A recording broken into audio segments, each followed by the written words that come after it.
longer be of use to him. I must leave behind this record at least.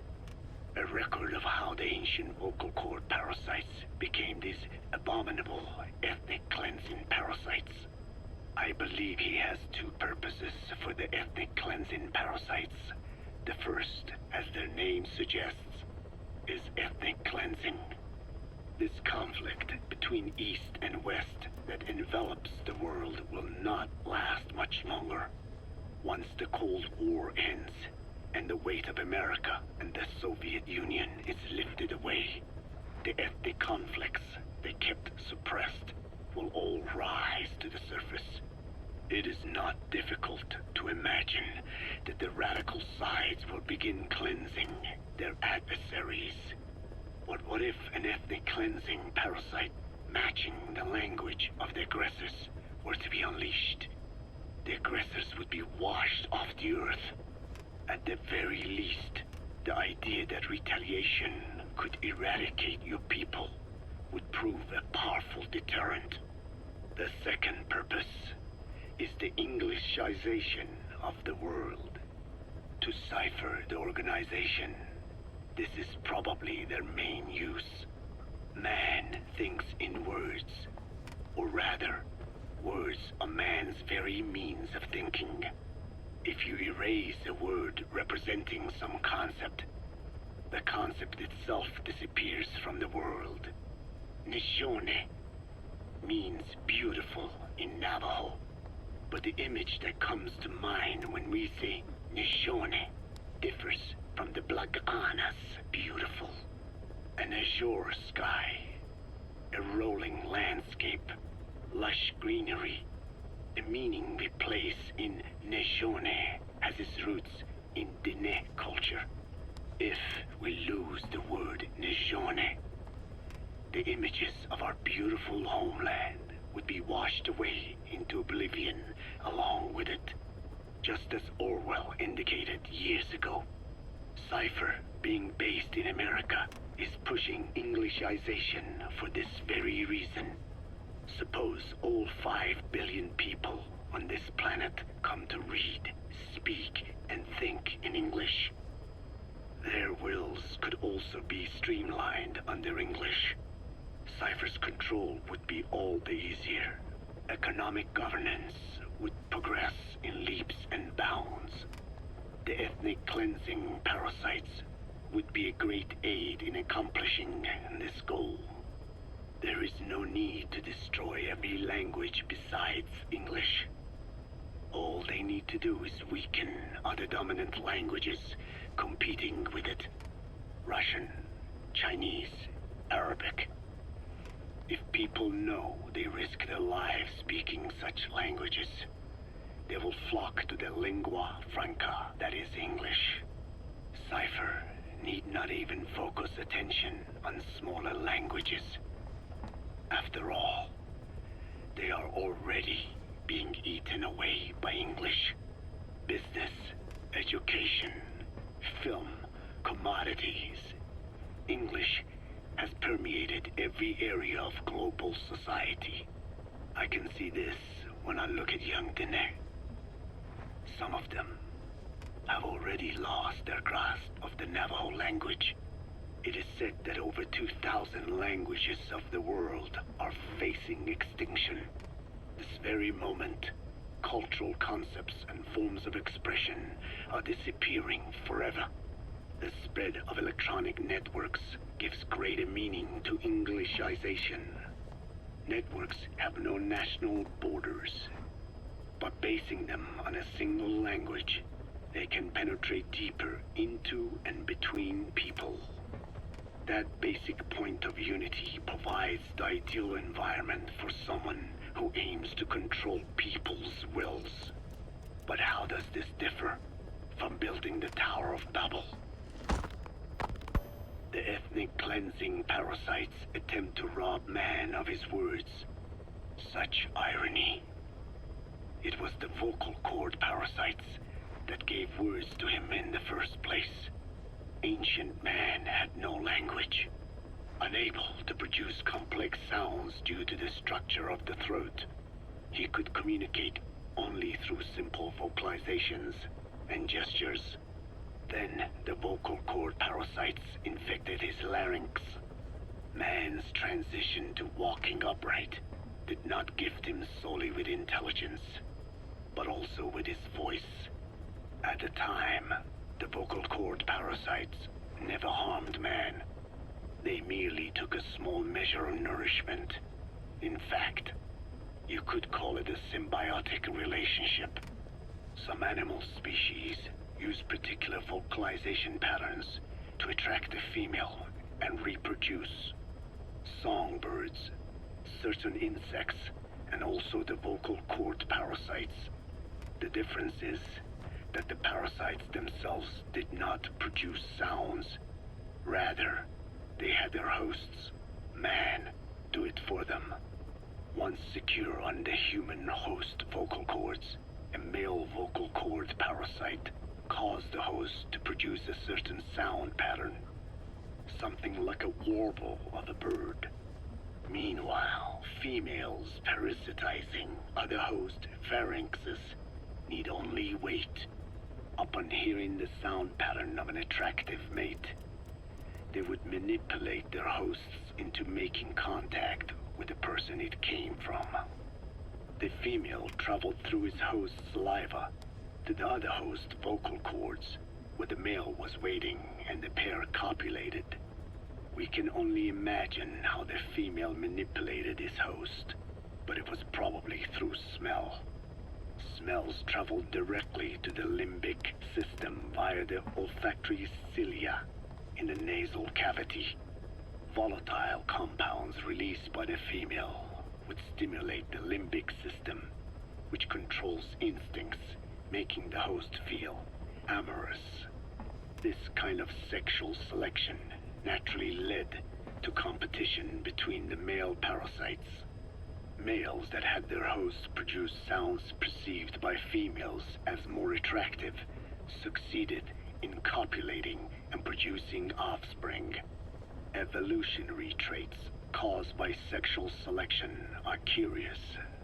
The peacock's feathers, the mannequin's dance, the firefly's luminescence pattern. Even with courtship behaviors that are not advantageous to survival, those individuals that excel in them produce offspring, and it escalates with each generation. The same was true of the vocal cord parasites. Courtship vocalization rhythms and intonations became more sophisticated, and in order for man to produce such sounds, they had to alter his vocal organs. By lowering the position of the larynx and developing resonating chambers, they enabled more complex pronunciations. But that was not all. The vocal cord parasites activated a transcription factor that would later control man's language ability. A protein that, due to its appearance, is called forkhead box protein P2, or FOXP2. Activating this transcription factor led to the development of brain function capable of creating sophisticated frequency changes. This was the pinnacle of the vocal cord parasite's prosperity. However, this sophisticated pronunciation control was too useful for man to ignore. Once human sexual activity ceased to be only seasonal, and having lost pigment-based sexual characteristics, distinctive vocalizations became the most effective means for humans to attract mates as well. Combined with logic pathways hardwired into the brain, or universal grammar, it was not long before advanced communication was possible. This was the birth of language. Luckily for man, it was around this time that a particular retrovirus was circulating. While not lethal, it infected not only man, but the vocal cord parasites as well. It is presumed that this virus removed part of the parasite's DNA and reverse transcribed it into man's reproductive cells. It was a vector. Among the genes it transcribed were the ones responsible for the production of language. The vocal cord parasite's vocalization genes were written into the human genome. The parasites were no longer of any use to man now. Man could use his voice as he pleased, when he pleased, hindering the parasite's courtship vocalizations. Having lost their opportunity to reproduce, the parasites died out, leaving behind only the transcribed genes. The vocal cord parasites were once in symbiosis with man. Its genes even became a part of his. Humans and parasites are extremely close. As such, it will be extremely difficult for man's immune system to eliminate the vocal cord parasites. Even cutting them out will be no simple matter, which is exactly why these ethnic cleansing parasites are such a formidable weapon. The rise of the vocal cord parasites goes back approximately 300 million years to the Permian period. At that time, they were not even parasites, but predatory autotrophs.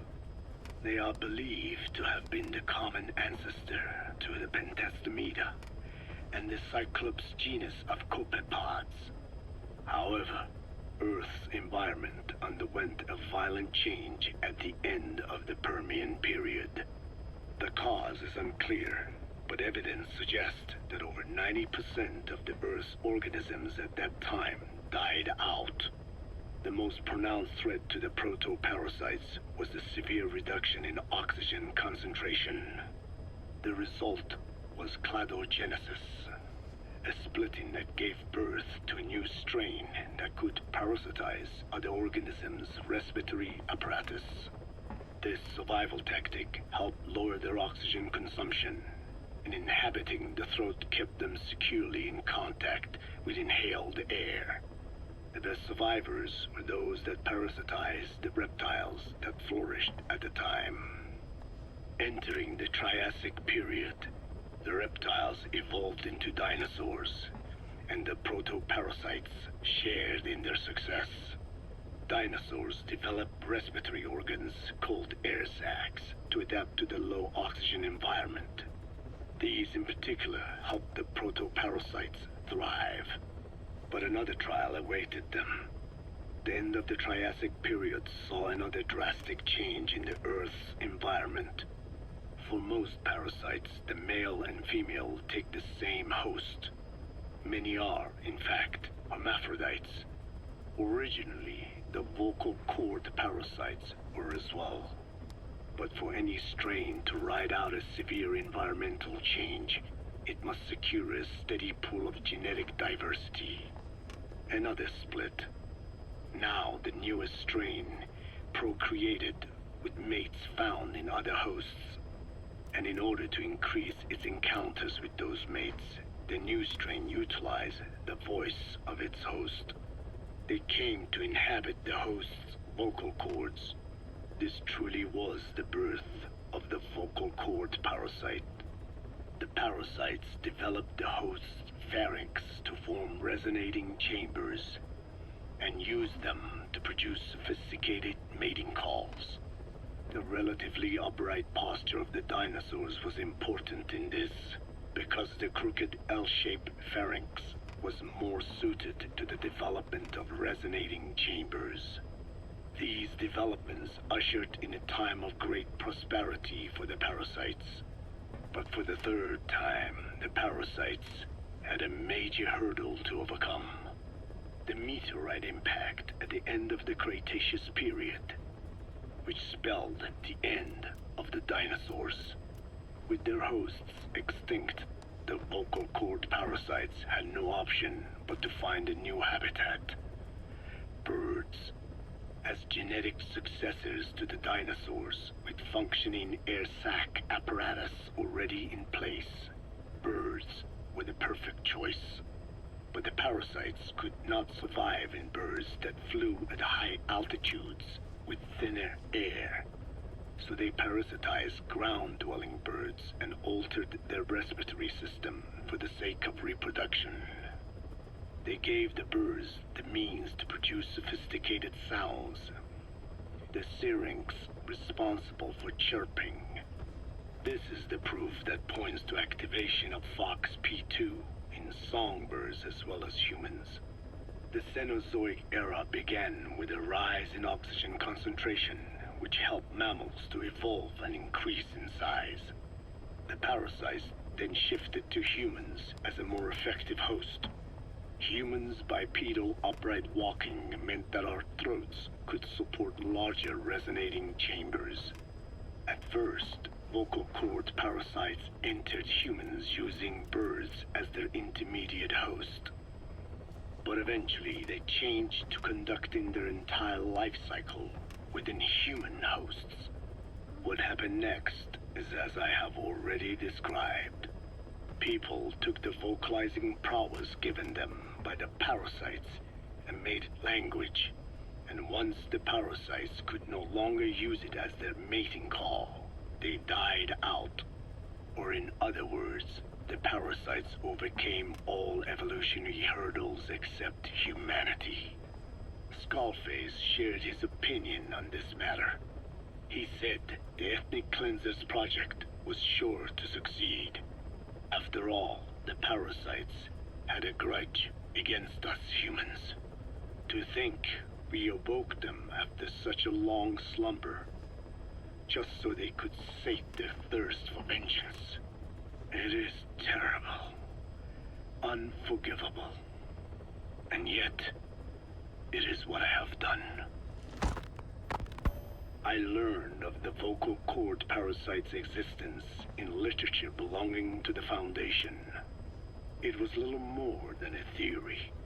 The question was, why does only Homo sapiens among all primates have highly developed language? Human versus everything else. The missing link between these was the mystery that gave rise to this theory.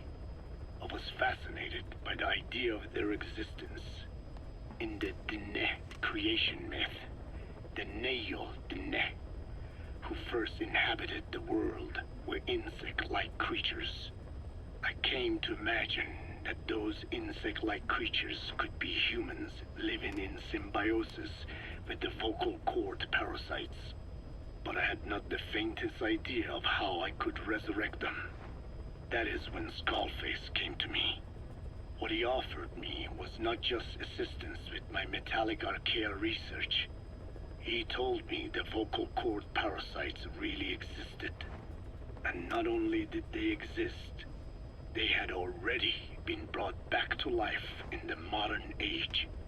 An ancient human cadaver, host to the parasites of the time.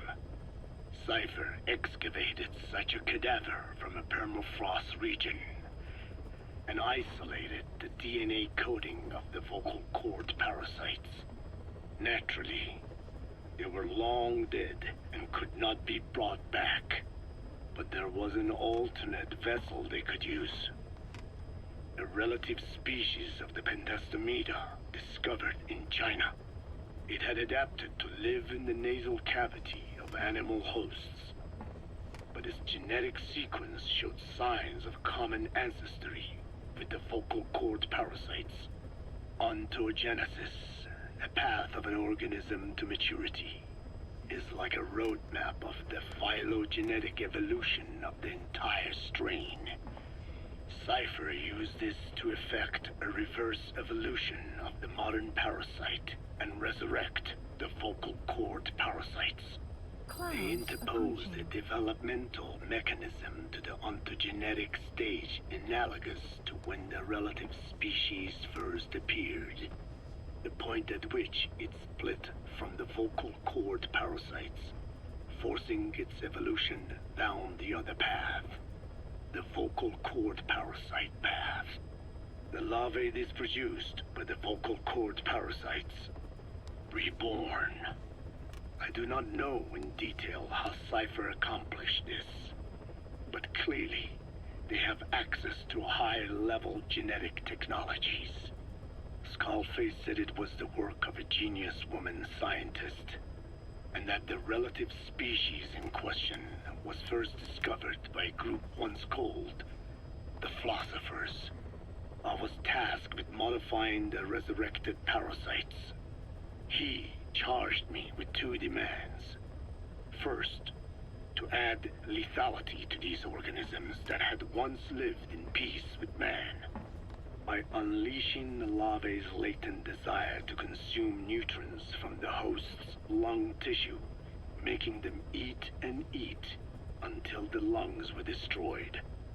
Second, to have both male and female inhabit the same host and copulate then and there only when exposed to specific pronunciations continuously over an extended time.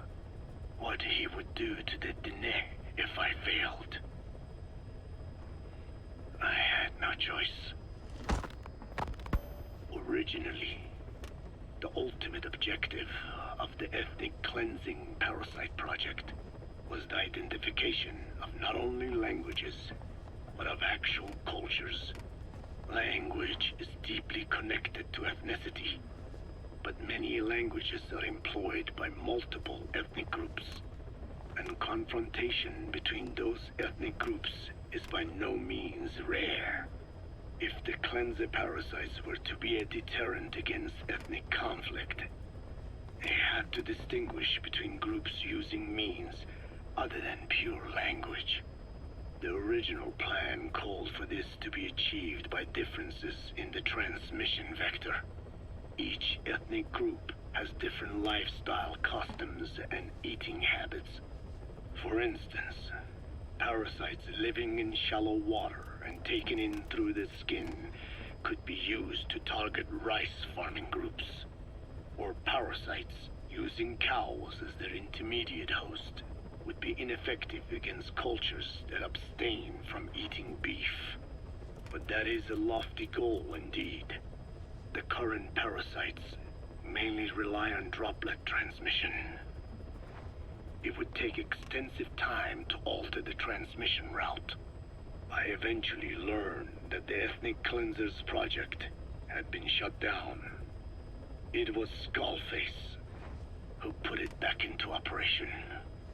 But despite that, he told me to forget about the transmission route and just focus on language identification.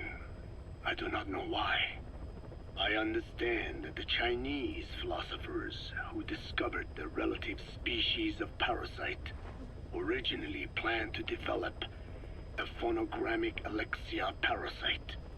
The left temporoparietal region is home to the part of the brain that identifies the phonetic symbols of the English language. They wished to create a strain that would parasitize that region and suppress its literacy functions. The brain area responsible for identifying the logographs of Chinese, meanwhile, is in the left middle frontal gyrus, meaning that even if native speakers of Chinese were infected with the parasite, the literacy would be unaffected. Old and new, east and west, there is no limit to the delusions of those in power. But this delusion threatens to become a reality. I have to do something to stop this. There must be something I can do.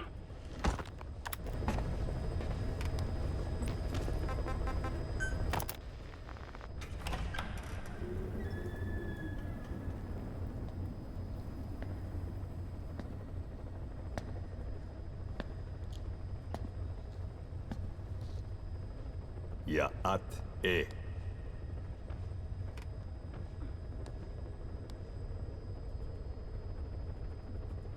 You disappoint me.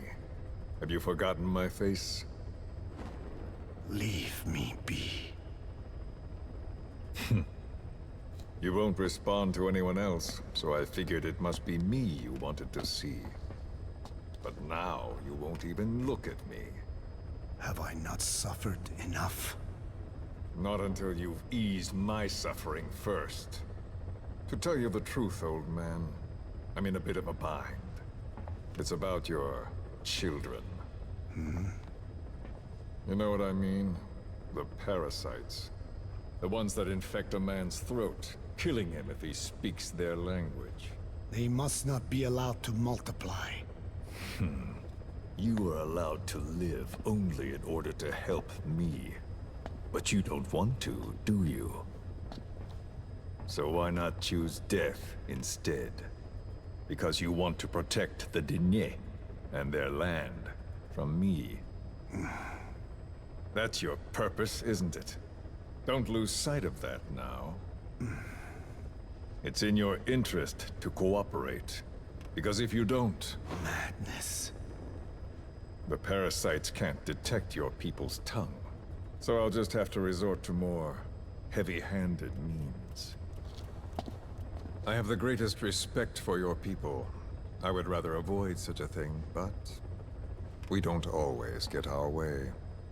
I was born a tiny mote in a mighty tempest, and until those winds abate, all I can choose is how to act when they blow me this way or that.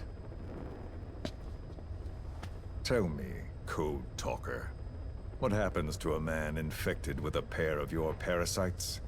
Can they be removed? Can the full-blown symptoms be prevented? It is impossible to remove the parasites alone. They have too close an affinity with humans. Then how do you stop the symptoms from developing? All right. I was hoping for an answer now, but perhaps you just need a little more time. I'll be back soon. I've set up shop, not far from here. We'll be seeing a lot more of each other. If you're close by, then it is almost complete. We're in the final phases. All that's left is to see if I can actually disable a nuke, with the help of your metallic archaea. Once that's done, I won't have to return here again, and your suffering will end, as will your people's. We're almost finished, Code Talker, each in our own way. My only regret will be not finishing you. There's nothing stopping you. I'm only alive because you want me that way. Ridiculous. As you wish. My regret is this misunderstanding between us. You and I, our goal is the same. We should be working together. A symbiosis. You do not know my mind. I simply want the Diné bloodline to endure. Really now? You're just another mote in the storm.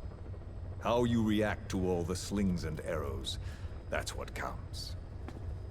That's why you call those squirming monsters your children. What I have done is forbidden. Forgive me, all of you. The world should be left the way it is. You of all men should know that.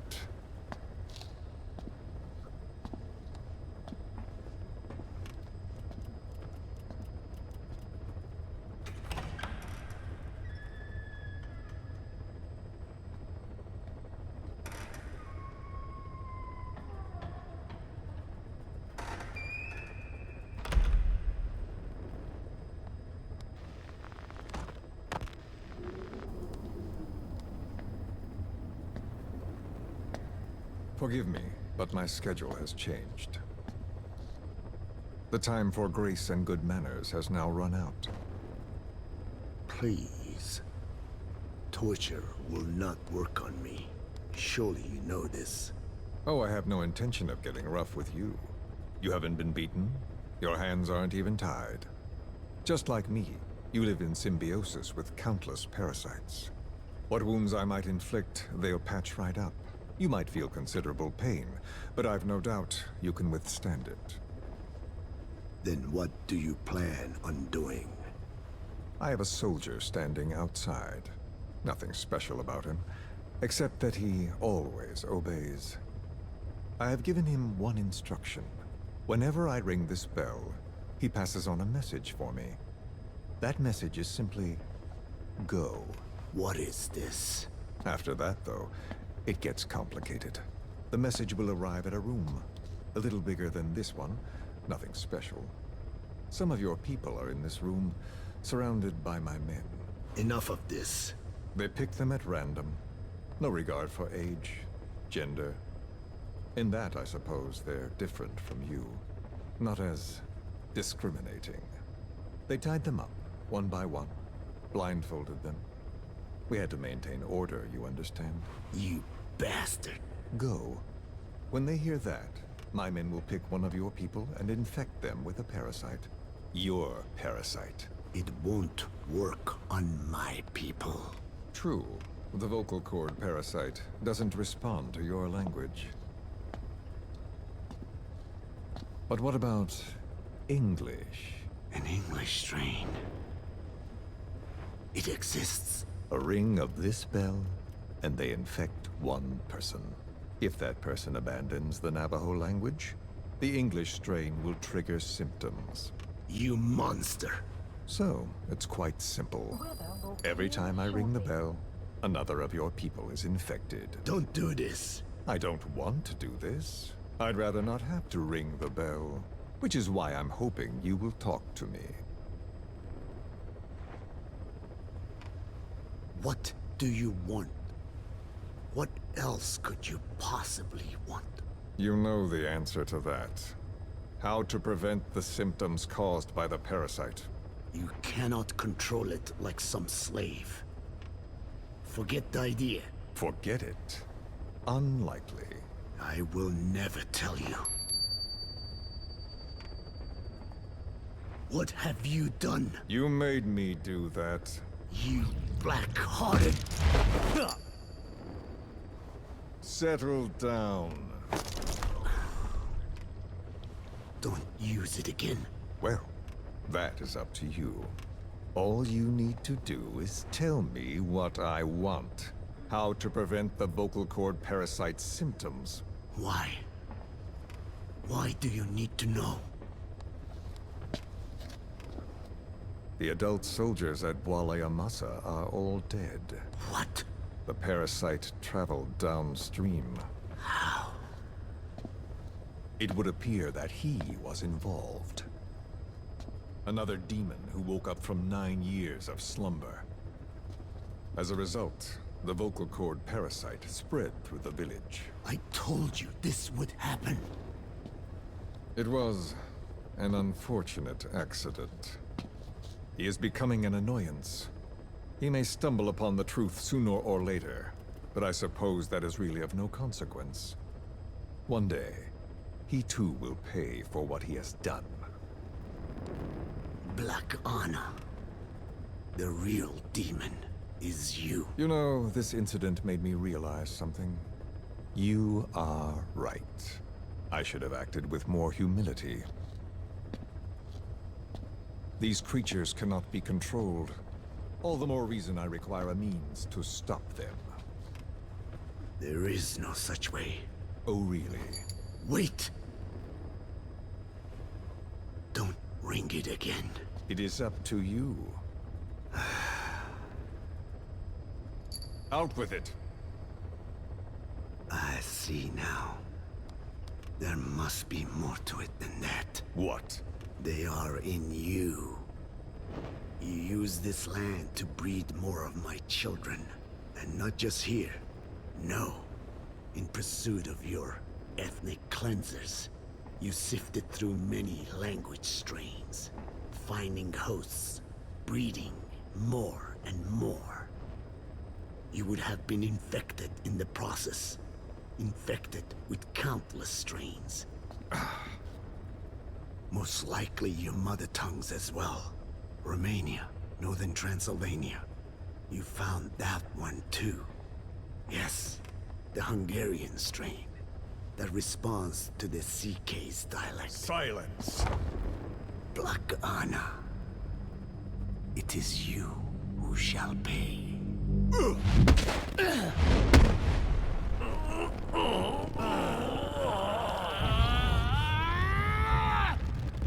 Is this your retaliation, old man? Let my people go! and never bother them again.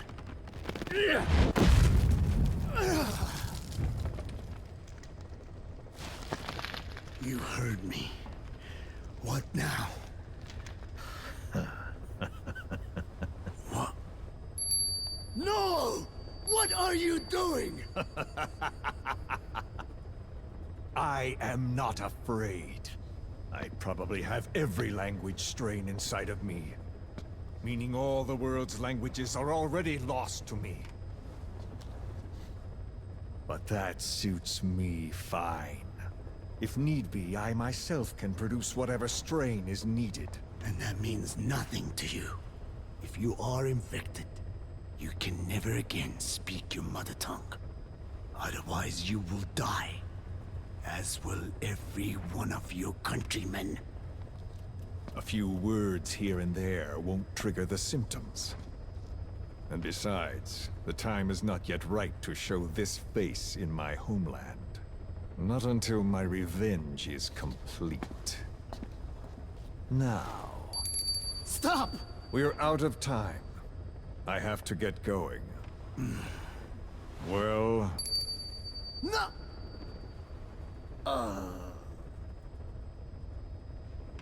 Radiation. It's radiation. Radiation, of course. So it can be used. But how much? I do not know. Radiation denatures their reproductive cells, preventing them from mating. Same principle as the sterilization technique. The reproductive cells are more sensitive to radiation than the rest of the body. But I have not tested it. There is no telling what mutation could result, or how the host may be affected. Not to mention what could happen if this is done post-infection. I don't care. This plan goes into action now. As long as it works, the details can wait. You wouldn't be lying to me, of course, old man. I can guarantee nothing. I owe you my life. My body has been burned on countless occasions, but it survives, thanks to your children. That is why I trust you. Then do not repeat my mistake. What's that? In the West, it is said that the Word became flesh and dwelt among us. In the East, it is said the man of flesh brings spiritual power to words. The people knew back then that these creatures carry the gospel. They do not belong in our hands. They must not be touched. How enlightening. I'll remember that. Consider this my thanks. What are you? Catch. No!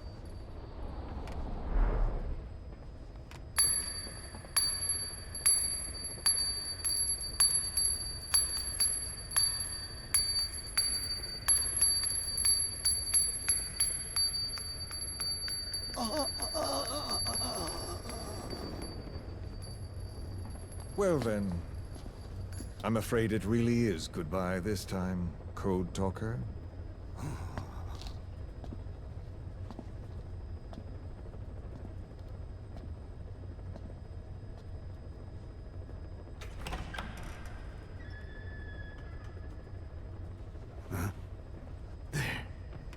There is no soldier. Huh. Now where did he run off to? Guess he wasn't as obedient as I thought. There never was any soldier. So long. You! How dare you!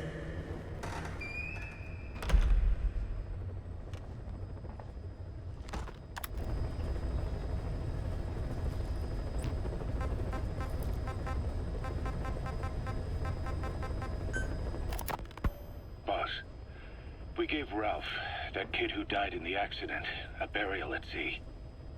The man in charge of that facility has been severely punished. But ever since, the kids have been acting strange. It's obvious they've lost their trust in adults. I was getting reports of them ignoring the staff, or getting insolent, and even violent. And a few days later, several of the kids did a disappearing act. They snuck into choppers and shipping containers and got off base. Why? Your guess is as good as mine. These kids were born in a war zone, and forced to grow up as warfighters. If they're left alone, war is how they'll die. But I thought we showed them there are other reasons to live. I never liked having children on Mother Base. But the thought of them going back to the battlefield and picking up their old lifestyle is something I can't stomach.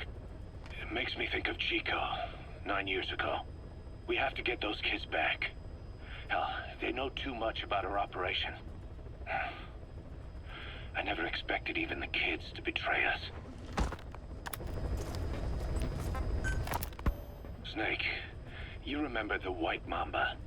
Of course, he's been going by Eli since we brought him on base. He was the leader of the child soldier unit we took out of that village and into our protection. Well, according to the kids you brought back here, all the escapees were especially close to Eli. There's reason to suspect he's behind all 6 escapes. We've already detained him. I'll be questioning him shortly. Wait. You'll be? Ocelot. You're incapable of taking an impartial stance with those kids. Question them all you want. It'll get you nowhere. Ocelot, you get too many kicks from your art of interrogation. It's not a matter of art. It's about quick, minimal strokes of psychological warfare. That's what gets the answers. And it's the best way to keep both questioner and subject safe. The risks only increase the more an interrogation drags on. At that point, it causes as much pain to the inflictor as the inflicted. Like I said, too many kicks. What I'm trying to tell you is we need quick results. Otherwise, it'll be too little, too late. I know that. And besides, I know the subject. I won't go overboard with a kid. Forget it. You're not needed. Snake, we'll want to question the other kids too. Be sure to bring them all back. Snake, about the escaped children. Eli confessed. The way he tells it, they wanted to go back to the battlefield. Don't rob them of their freedom, he said. If you bring them all back, there will be consequences. Next to be asking for our surrender. Consequences? What consequences? No idea. That's all I have for now. You're too attached to those kids. Stop protecting Eli. Listen to yourself. Let me question him, and we'll get some real answers. Not necessary. I'll report as and when. Boss, we found weapons in the children's section of the living quarters. As you know, weapons are strictly off limits. We've got some rule breakers. The weapons we found were handmade. Blades ground out of knives and forks, a couple of bow guns built out of scrap, and explosives made using detergents. And get this, the explosives were tightly packed with nails. The kids put the blame on, you guessed it, Eli. I guess that's what he meant by consequences. I questioned him about it, but this time he claimed they want to be put out on missions. Send us to the battlefield, he says. Miller, enough is enough. You've protected him too much already. It's my turn to question him. Protected? What Eli's doing is issuing a threat.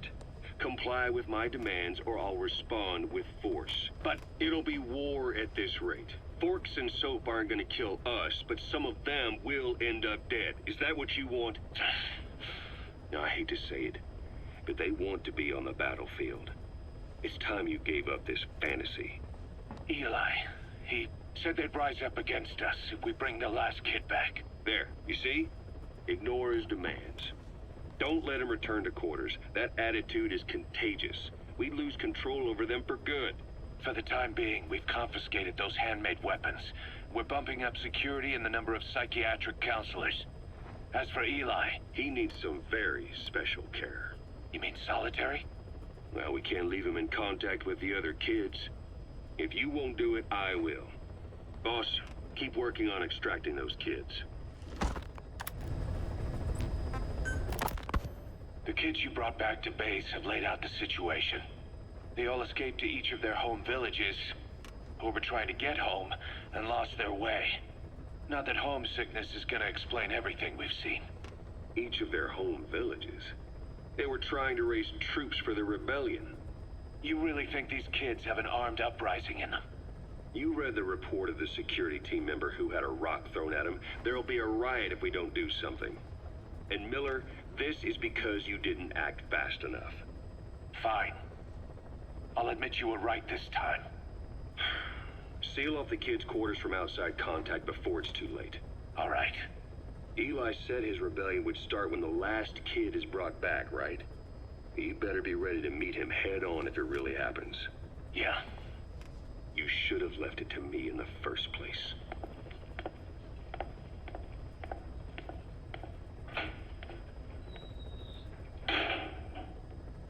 Boss, they're just kids.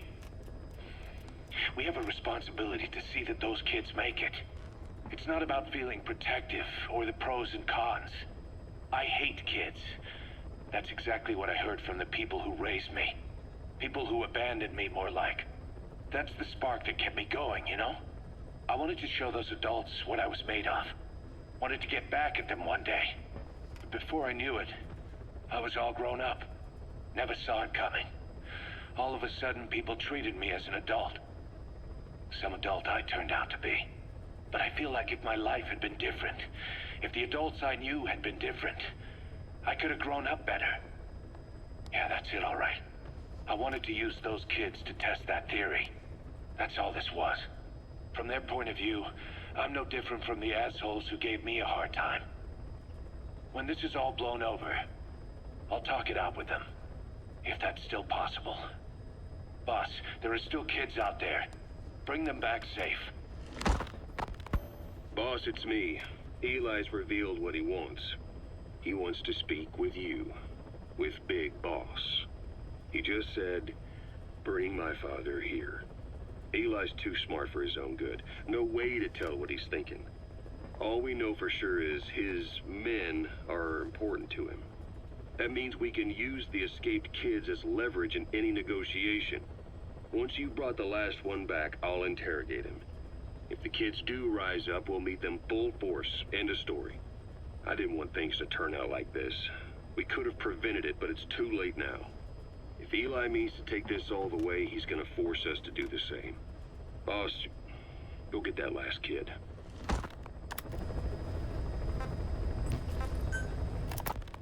We finished decoding the informant's report. That floating kid we've run into a few times now. Looks like he was a test subject in clinical experiments. The Soviets called him the Third Boy. The Third Boy was brought to a lab on the outskirts of Moscow from Czechoslovakia, after which he was due to be sent to a research center in Leningrad, then Siberia, and finally an academic town in Novosibirsk. It doesn't appear that the researchers witnessed the talents we've seen from him, but nevertheless he was quite the popular subject. His latent cognitive abilities suddenly awoke en route to Moscow. According to the report, the Third Boy was easily influenced by other individuals' biofields. Evil thoughts, in particular. They affected his mind like a virus. Extreme anger or resentment, motives for revenge, in other words. Now, during the transport flight to Moscow, the boy was exposed to a powerful mental energy field coming from a certain individual. Ever since, being conscious of his powers, he's become a sort of energy generator. What's unique about him is the way his acute telepathic abilities get taken over by another person's will. The boy began to physically parasitize individuals experiencing extreme anger and codify the host's desires. This includes amplifying the host's natural strengths. Or, in accordance with the host's desires, he can also implant program code in another individual, making them a puppet, essentially. Human neural synapses transmit weak electrical currents between neurons. These electrical currents, though at a level difficult to observe, warp the magnetic field outside the body. The Third Boy is able to pick up these weak fluctuations. Contrary to psychotronics, which involves controlling the human mind, his abilities as a receptor are too high. The emotions he picks up from another individual are amplified and unleashed into his body as they recur in his brain. They turn into microwaves, which then affect the physical world, triggering paranormal phenomena like the spontaneous combustion of organic matter or psychokinesis, moving an object without touching it. There's one other thing. While he's parasitizing a host, the boy's ego gets shut away, allowing the will of the host to take control of his powers, like some annoying static drowning out your own voice. That means he isn't responsible for what's been happening. Somebody's extreme anger has manifested through the third boy's powers in ways none of us could have predicted, which would mean this was going on somewhere around us. Looking back on it, a lot of things make sense now. The man on fire, Sahelanthropus, they both came to life thanks to the third boy's powers. Everything has been happening through him as a catalyst. We first saw him in the hospital on Cyprus. The boy parasitizing the man on fire's desire for revenge gave him his new abilities in return. He next appeared at the Hamid Fighters Fort where the honeybee was hidden. There, the boy parasitized Skullface's vengeful mind. He controlled Sahelanthropus, making it do whatever Skullface wanted. Same goes for when we extracted Emmerich onto the chopper. When he appeared at the Devil's House in Central Africa, Skullface's will controlled the man on fire via the third boy's powers. Everything is clear up to this point. But even the informant couldn't pinpoint who the host was in the cave within Surat power plant. Sahelanthropus suddenly became active, then crushed not only the man on fire, but Skullface as well. Surely neither of them could have been the host. Who else was at that location and bore anger more extreme than either of them? Whose will was controlling Sahelanthropus? According to the report, emotions transmitted in children's brains affect the surrounding magnetic field more strongly. Cerebral nerves are covered with insulation called myelin sheaths to increase impulse speed. The reason for this leakage has to do with the fact that children's myelin sheaths are still developing. So, how many children do you remember being there? Children with a burning desire for revenge and bearing a grudge against you. I can think of only one. Eli. We don't know what kind of life he's had, but the resentment he's shown toward adults is nothing short of extraordinary. The third boy resonated with Eli's mind. And that means Eli bore the strongest animosity of all individuals within the boy's reception range, estimated to be a 3-mile radius, beating out even Volgin and Skullface. The third boy has probably remained hooked on Eli's anger since. You remember at the Devil's House, the third boy showed an interest in Shabani? That must have been his ego making a rare appearance. He may possess abilities far beyond anyone else in the world, but he's still a kid. Maybe them both being kids was enough to bring them together. And if so, maybe with Eli, he isn't feeding off him, but acting in symbiosis with him. So what kick-started the third boy's powers? If we look at the location and time that his plane went down, we can make a pretty good guess. When the plane experienced the first anomaly, it gave an accurate report of its position to a control tower, due north of the Black Sea, 125 miles east of Kiev. Dead south on the Black Sea is Cyprus's Green Line. So the plane's position was directly north of the hospital where you'd been asleep for 9 years. And this anomaly was reported at exactly the same time that you woke up. The plane was enveloped in flame from the inside out. The fuselage burnt to ashes. There were no survivors, at least not publicly admitted. Your thoughts formed a synchronicity with the boy's psyche and were amplified inside his brain. That would have been more than enough to trigger his abilities. Your rage was like a big bang in his head, blowing the lid off his powers. The boy was then secretly moved to the lab outside of Moscow where Volgin was comatose. There, Volgin's thoughts resonated with the boy and he was awakened. Volgin became the man on fire, hell-bent on getting revenge on you. His instincts led him straight to you. Skullface knew Volgin from Operation Snake Eater, or perhaps from even before. Monitoring this pair of extraordinaries, he discovered the hospital and sent his assassin and XOF. Skullface was probably watching the situation from close by. Then, realizing how useful these two test subjects could be, he approached them. Reacting to Skullface's thirst for revenge, this time the boy let Skullface's will control Volgin. Volgin, at times driven by personal revenge, at times through Skullface's will, kept on moving, though his body was little more than dead meat. Perhaps there were moments where even your thoughts affected him as well. But without the boy's power, it was like the plug had been pulled from the socket. Everything was powered by anger, malice, revenge. This is how the end of the report sums things up. Both the third boy and the man on fire were originally test subjects of paranormal research for military applications. Like telekinetically controlling the leader of an enemy nation and making him launch a nuke. Or stopping the heart of someone on the wrong side of the Berlin Wall. Experimenting with latent human abilities. They were used as tools of the Cold War. The boy's only crime was being born with unique gifts. But he was sacrificed on the altar of war. His life reduced to slavery under other people's wills. Turned into a living weapon with no will of his own.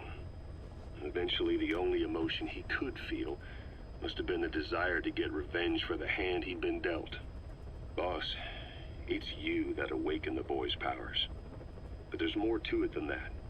I guess the anger emanating from you was something he could truly relate to.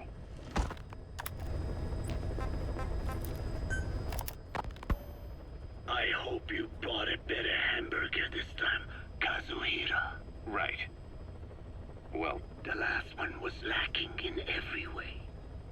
The patty was too thin, the bun too dry, and the lettuce days old at best. Hey, that was 100% all beef patty, and no shortening in the bun either. Nature's blessings, unadulterated, in hamburger form. Is that it? But when taste falls short, so does our gratitude to nature. Making such precious blessings unpalatable is sacrilege. I hate to admit it, but I think you're right. I should have known better than to settle for second best. That's why I had him run some more R&D, develop a new burger. In fact, one of our researchers just dropped by with the latest results. Here it is. See how you like this? We shall see indeed.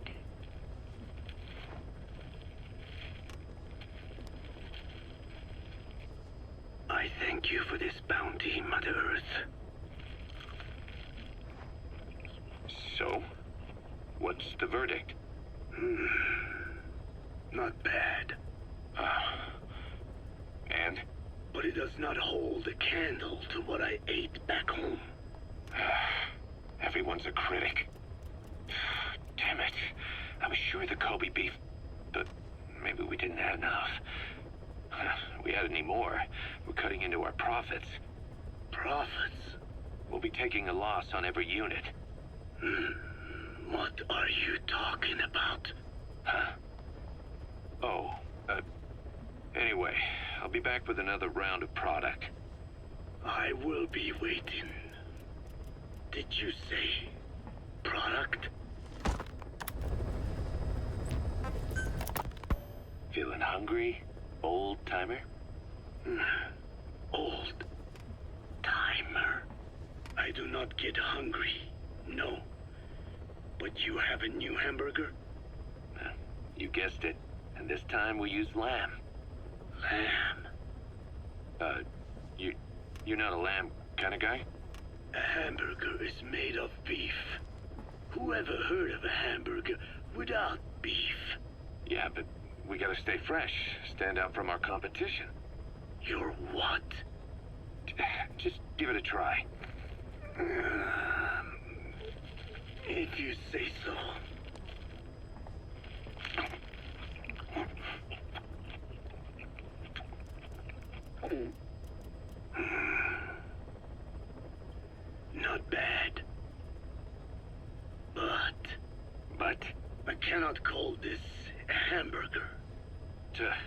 I thought we were onto something this time. Maybe the problem is that it looks like a regular hamburger. Gotta think outside the box.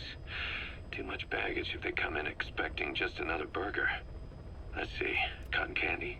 To make it look like a sheep? Yeah. Just a minute. You really think people would eat that? What is it you are planning? Are you using me? A taste tester? A one-man focus group? Well, actually, already started. I got a place called, Miller's Maxi Buns. You are kidding me. Well, to be honest, business hasn't been great.